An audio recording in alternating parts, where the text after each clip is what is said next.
Hi, boys and girls. This is Miss Trotter. How are you? Today we're going to read the book Bubba the Cowboy Prince. It's called A Fractured Texas Tale. And I want you to see if you can think of another story that you know that reminds you of this one, that you connect with this one. Okay? So listen carefully. See if you can figure it out. The Cowboy Prince.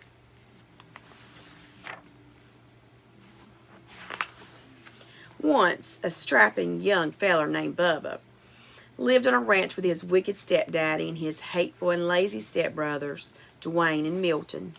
Bubba's stepdaddy spoiled Dwayne and Milton no end, but Bubba worked from sunup to sundown, doing the chores of 3 ranch hands, and never complained, though.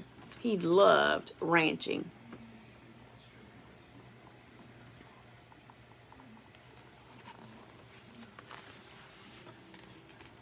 Dwayne and Milton spent their days sitting on a horseback, bossing Bubba around.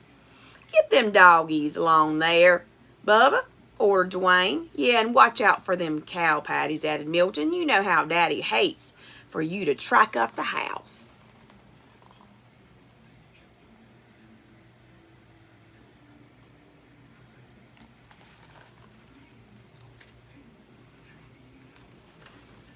Anybody know what cow patties are? Now, Miss Lurleen, who lived down the road a piece, was the prettiest and richest gal in the county.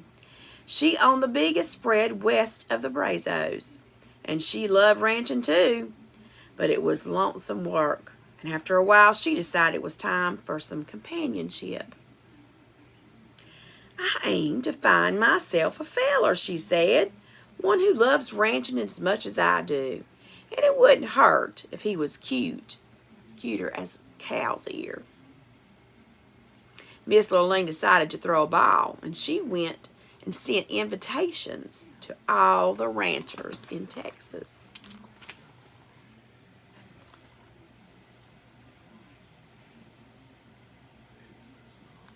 So she wanted somebody that was cuter than a cow's ear. I don't know if a cow's ear is all that cute.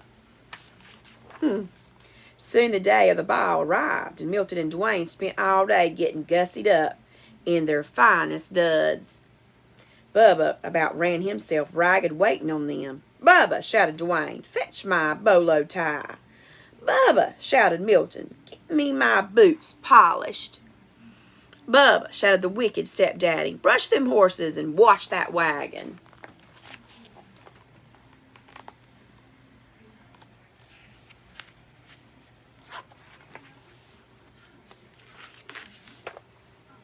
By the time Dwayne and Milton and their wicked daddy were ready to go, Bubba was exhausted. Still, as they climbed into the wagon, Bubba asked, "Can't you wait for me to get ready? I want to dance with Miss Lurleen too."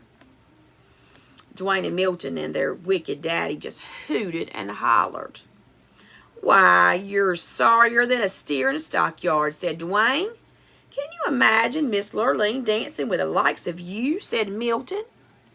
"Miss Lurleen wouldn't even wipe the dirt clods off her boots with that raggedy shirt of yours, and you smell more like the cattle than the cattle do."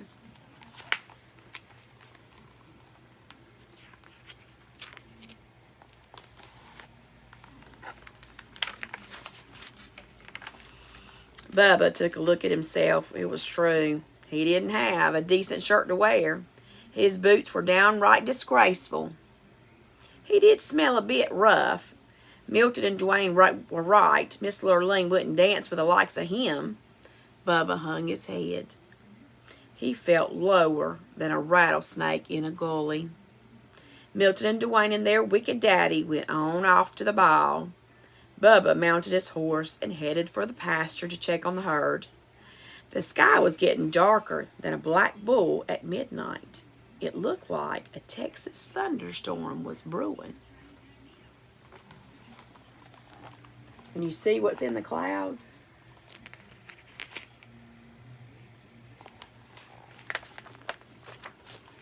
Bubba had just arrived at the cow pasture when a bolt of lightning struck, knocking him off his horse. Bubba was stunned for a moment, but when he picked himself up, he heard a voice. "Go to the ball, Bubba," said the voice. And Bubba looked around. No one was there except him and the cows.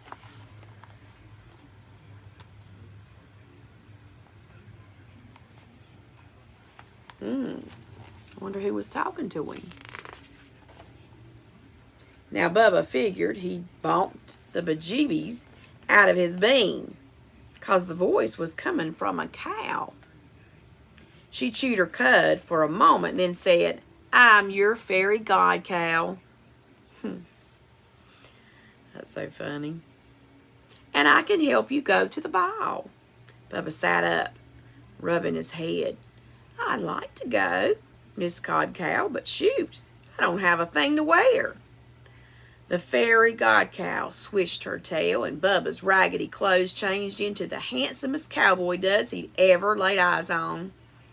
His jeans were crisp, his boots were shiny, his shirt was dazzling, and his Stetson was whiter than a new salt lick. "Why, I look downright pretty," said Bubba.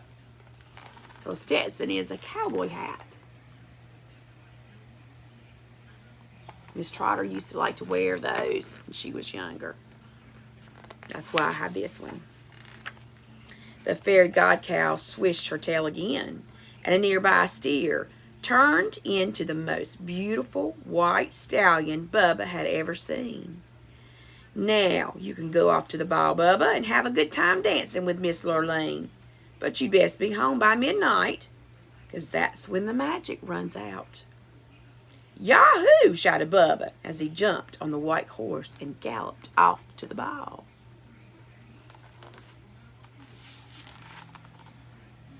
Does this story sound familiar yet? Have you figured out the connection? When Bubba arrived, the hoedown was in full swing.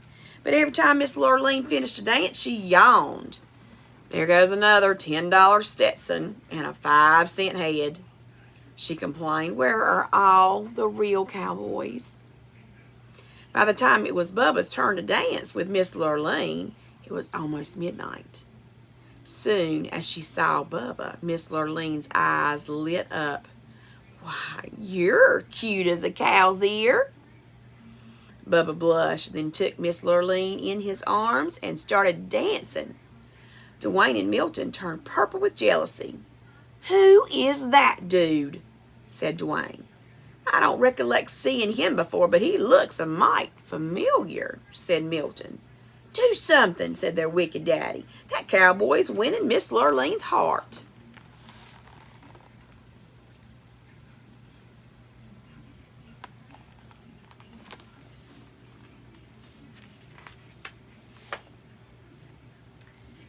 As it turned out, Milton and Dwayne didn't have to do a thing, because Bubba and Miss Lurleen were in the middle of do-si-doing when the clock struck midnight. Suddenly, Bubba's fine duds turned into the dirty rags he usually wore around the ranch. He looked sorry, and he smelled worse. "What is that awful smell?" asked Milton. "Why, it's Bubba," shouted Dwayne, and Bubba turned 14 shades of red, apologized to Miss Lurleen, and ran out of the room. "Wait!" she yelled, chasing after him.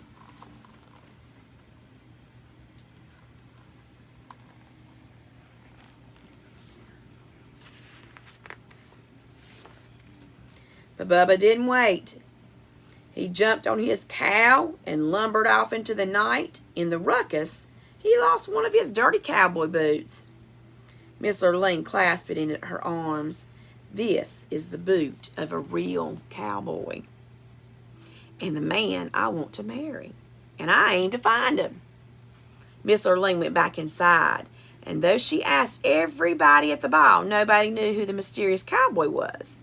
Nobody except Dwayne and Milton, of course. And their wicked daddy, that is. But they weren't talking. So there he goes, riding off And she found his boot.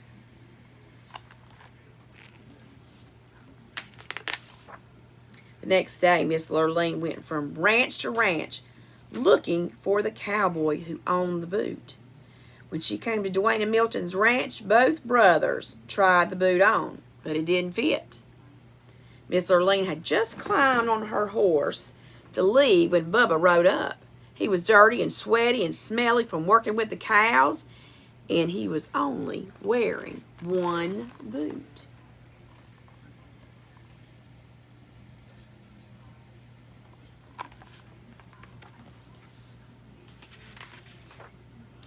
Miss Lurleen jumped off her horse and ran over to Bubba. "Try this on," she cried. Bubba took his dirty old boot and pulled it on. "Much obliged, ma'am," he said, blushing. "It fit perfectly." "You're my prince in cowboy boots," shouted Miss Lurleen. "I'd recognize that smell anywhere. Marry me, cowboy, and help me work my ranch." Dwayne and Milton and their wicked daddy threw chicken fits.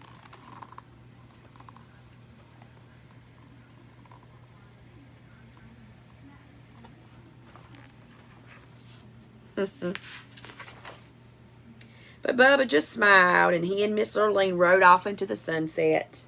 They lived happily ever after, roping and cowpoking and getting them doggies along.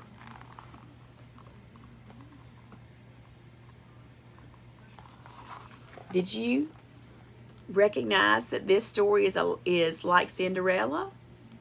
Only in this version, we're talking about cowboys and stepbrothers. Bubba was a cowboy, and he lived with his stepdaddy and his two stepbrothers. All right, I hope you enjoyed this book, Bubba, the Cowboy Prince.